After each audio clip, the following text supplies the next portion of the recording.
continue. We have Hannah Beers, who's going to be in the hole. We have Jennifer Weiss, who's on deck. And we have Kendall Kiplinger, who is now presenting.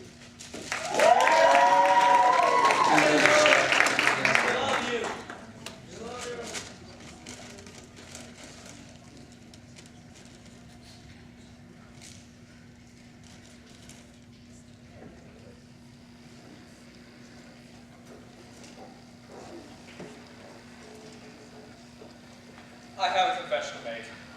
I'm a junkie. A Bible junkie.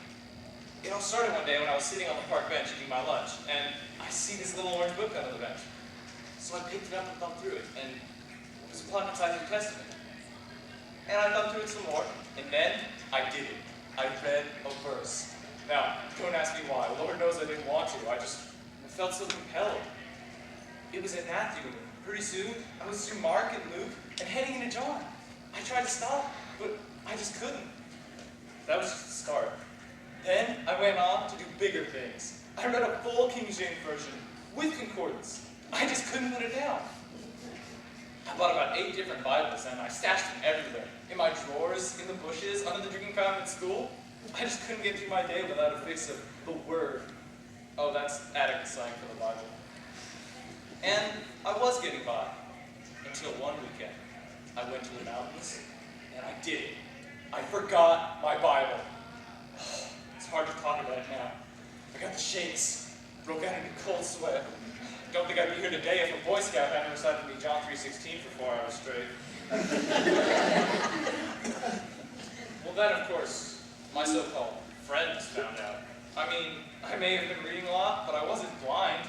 All of a sudden, I stopped getting invited to those kinds of parties anymore. A high school newspaper voted me most likely to become a nun. A nun! But it still didn't really get to me until last month. The father of this girl I liked said that he didn't want his daughter going out with my kind of guy. Like I had some sort of disease or something. I really don't know how he found out. I guess he just saw my tracks. That just got me deeper into it. And pretty soon, I became a pusher. I started getting other people hooked. Now, I know what you're thinking. I'm a sicko. Real scum. Yeah, well, I've been to doctors and they couldn't help.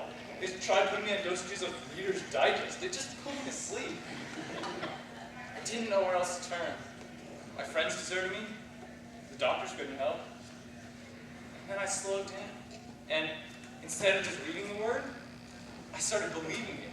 Can you believe that? Believing it. And as if believing it wasn't enough, I started living it. And all of a sudden, I looked around and found I didn't have a problem anymore. It didn't matter what my friends or my girl's father thought of me. What matters is that Jesus loves me. That's it right there. I'm not just a Bible junkie. I'm a Jesus junkie. I'm compelled by His love. And I'm hooked, but I'm hooked on the right thing, Jesus. Drugs will leave you senseless, and alcohol, breathless. But Jesus, He'll never leave you. Want a fix? Yeah.